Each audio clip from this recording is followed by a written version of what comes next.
ទំនាក់ទំនងមួយនឹងតើគួរតែកាត់ផ្ដាច់ឬមួយក៏គួរតែបន្តធម្មតាពេលខ្លះយើងអត់ដែលគិតថាយើងចង់បន្តទំនាក់ទំនងរវាងមនុស្សពីរនាក់ឬមួយក៏ក្រុមមនុស្សមួយចំនួនទេដោយសារតែទំនាក់ទំនងខ្លះគឺយើងមានអារម្មណ៍មួយថាវាអត់សមាមាត្រគ្នាអត់ផ្លូវរួមគ្នាហើយតែងតែខ្វែងគ្នាអញ្ចឹងហើយធ្វើឲ្យយើងមានអារម្មណ៍មួយថា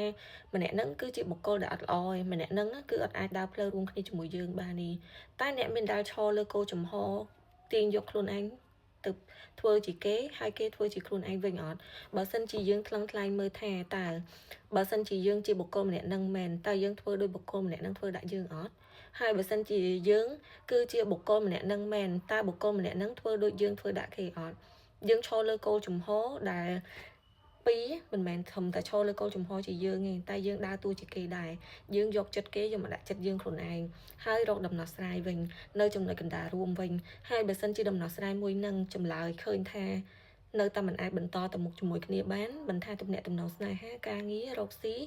ឬមួយក៏មិត្តភាពអីផ្សេងៗទេបើសិនជាយើងឈរលើគោលចំហរបស់គេហើយនឹងឈរលើចំហគេជាយើងហើយនៅតែរកដំណោះស្រាយសម្រាប់ឲ្យដើរផ្លូវរួមគ្នារវាងយើងនិងគេទៅមុខតទៀតអត់បាន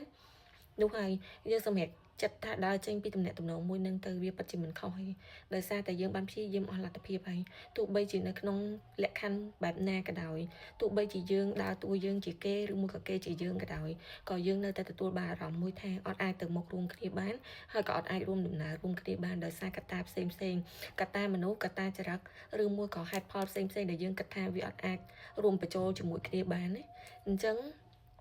វាអត់មានអីចម្លែកទេគ្រាន់តែយើងនៅឲ្យដាច់ឆ្ងាយពីគ្នាឬមួយក៏រក្សាគម្លាតពីគ្នាហើយរាប់អានគ្នាបែបធម្មតាមិនចាប់បាច់ស្និទ្ធស្នាលទៅគឺចប់បើសិនជាទំនាក់ទំនងមួយហ្នឹងត្រូវតែបន្តទៅមុខអត់អាចកាត់ផ្ដាច់បានគឺធ្វើត្រឹមតែប៉ុណ្្នឹងទៅគឺអូខេហើយយើងនៅបែបយើងគេនៅបែបគេទឹកទន្លេមិនបំពេញទឹកសមុទ្រតែបើព្យាយាមគេនៅតែព្យាយាមចង់បំពេញយើងអាចនឹងមិនចាំបាច់ខ្លាចឬមួយក៏មិនចាំបាច់កិច្ចវេះយើងនៅតែអាចដើរតួមួយទៀតបានគឺ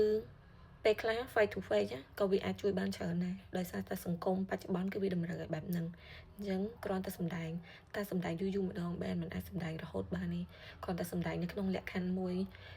អាចចោះសម្រងគ្នាបត់បែនតាមកលៈទេសៈតែបើសួរថាឲ្យល្អអឿនជាមួយគ្នាឬមួយក៏ឲ្យមានពាក្យអីច្រើននិយាយគ្នាបានទៅមុខរួមគ្នាអត់គឺអត់ទេអញ្ចឹងហេតុផលងាយរស់នៅក្នុងសង្គមឬមួយក៏រស់នៅក្នុងពិភពលោកមួយនេះគឺជាមិនផុតទេពីត្រូវតែមានការសម្ដែងខ្លះចូលទៅក្នុងជីវិតពិតអញ្ចឹងវាជារឿងសាមញ្ញធម្មតាហើយកុំបន្ទោសខ្លួនឯងថាហេតុអីក៏អាចចោះសម្រងជាមួយគេឬមួយក៏